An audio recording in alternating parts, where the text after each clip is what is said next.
I think there's no doubt in my mind that, for example, with David Cole, he went to these gas chambers to find problems with the story.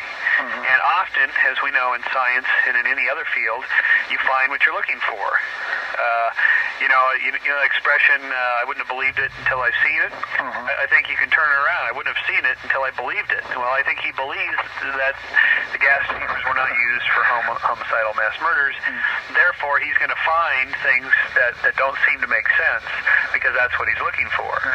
So, I mean, why hasn't anybody else noticed these so-called problems with the gas chambers? Well, they weren't looking for problems. Now, it could be there's problems with them. Maybe he's right. I think the whole gas chamber story is probably, in terms of physical evidence, the weakest link in the whole story. To me, it doesn't matter whether the gas chamber story is completely true or not. It could be maybe it could be modified for all I know. I don't know. But to me, it doesn't change the overall Holocaust at all because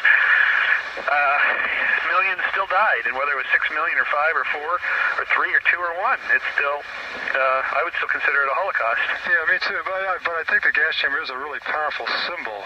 Yes, I think it is, and probably the Jews have used that a lot. I mean, all groups do that. Yeah, blacks are using slavery to their maximum benefit these days for victimhood. Yeah, it seems to be a mass melee over the use of the word Holocaust.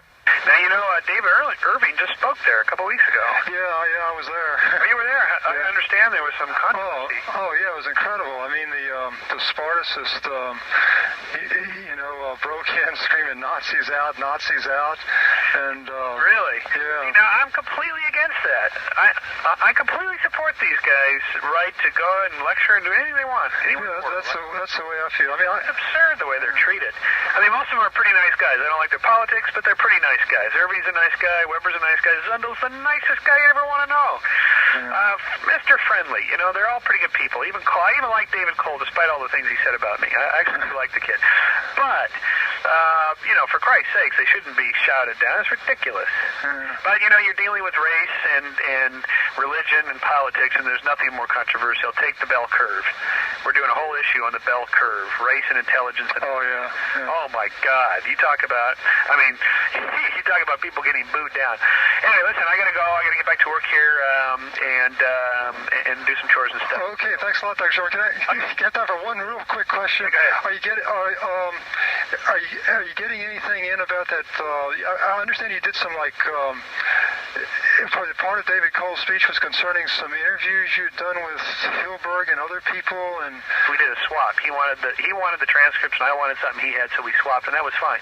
He has the transcripts, and I didn't add or detect anything, delete anything. So he actually has what they said, and they were both remarkably ignorant of the details of Coles' questions. But again, no one's ever bothered to.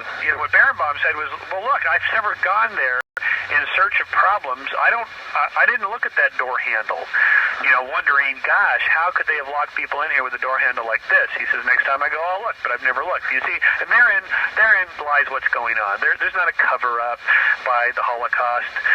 People just haven't felt any need to, or haven't been able to get in there and look. For the problem. Yeah, right. See, this is called the problem of paradigm shifts. You see, until somebody says, hey, that's anomalous data that's not explained by the current paradigm, and they push it, then nothing's going to happen.